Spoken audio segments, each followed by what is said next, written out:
Hey, a pleasant good evening. We have with us now Old Pooch West MP Dave Tancoo. A pleasant good evening to you, sir. Hope all is Thank you well. very much. Thank you. I know you've had quite a hectic day, of course. Can you hear me?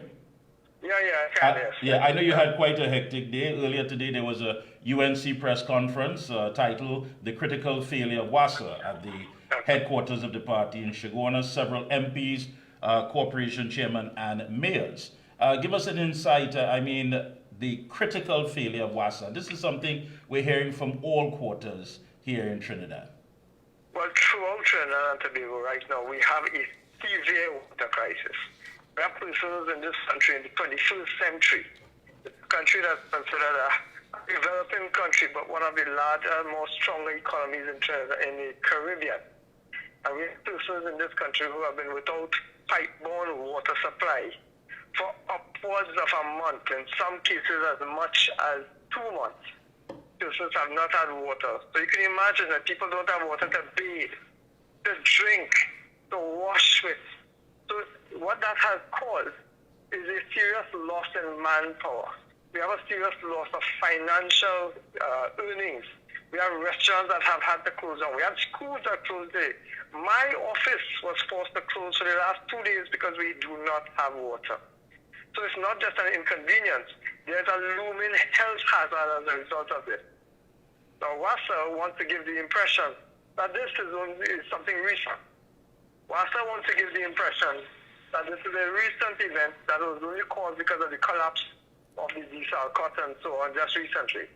But we have had this experience in my constituency and in constituencies in South and Central Trinidad for the last 8 years. We have moved backwards.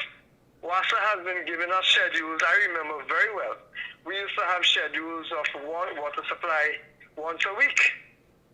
We now have water supply scheduled for once every 13 and 14 days, and even with those schedules, they breach it. So that we have persons now, just today, I've had umpteen calls from persons who are complaining that they have been without water, as I said, for more than a month. Now, water is essential to life. People are paying their water rates, etc. And when you call WASA simply cannot. It takes hours to wait to make a report that you don't have water, to ask for water supply, a truckbound water supply. And you have no idea when you will get it. Today I called WASA's emergency line. It took me an hour. And by the time I hung up, I was number 19. There's an area called Ramsat and Trace. Yeah. I went in there today. 15 persons showed me their phone.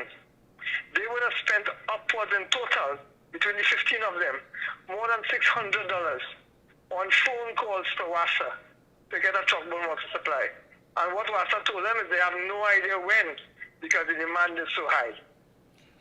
I think what also stands out as well, too, Mr. Tancoo, is the fact that WASA has made this somewhat personal, accusing you of trying to incite residents ahead of a scheduled meeting. And the meeting was cancelled, according to WASA, because they saw your invitation to affected residents to attend the meeting, accompanied by hostile commentary inciting members of the public to act in a particular manner.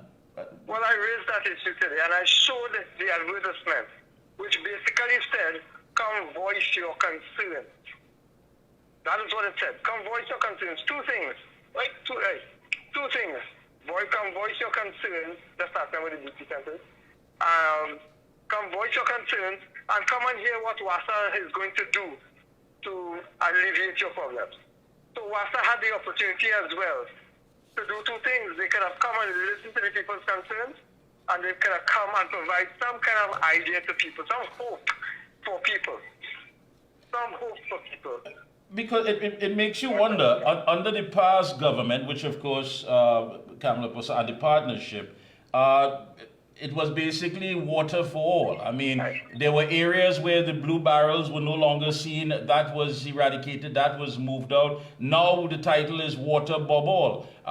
There seems to be a lack of transparency as to how many of these water trucks deliveries are actually free. Is it audited? Who's making these requests? and it goes on and on. Do you believe, and I'm sure you're privy to certain information, that all of this may be a plan as far as what the intentions are for WASA or to do with WASA?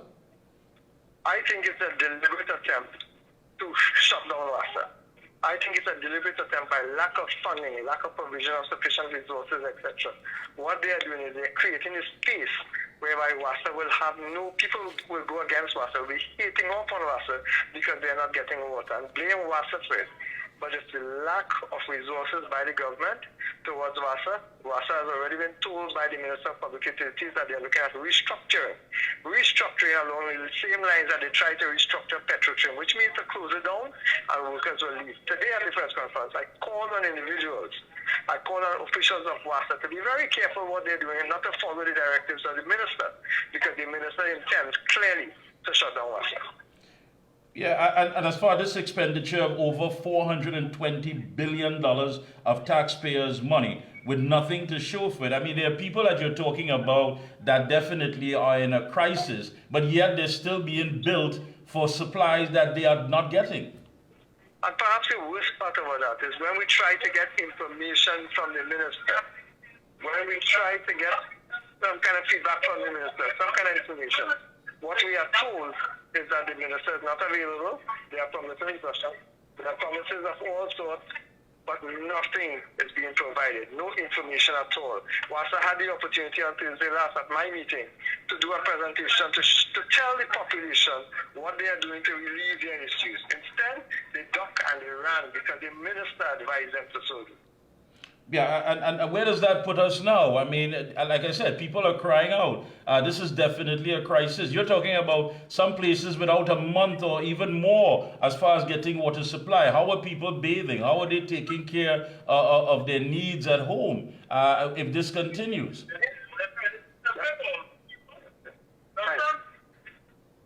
Go ahead. Well, I think what is happening now is people are going to be much worse off than before.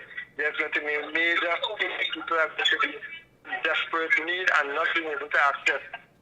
Another part is there, the minister suggests supply. Go ahead. We do have him on still. Yeah, go ahead, Mr. Tancoo, quickly.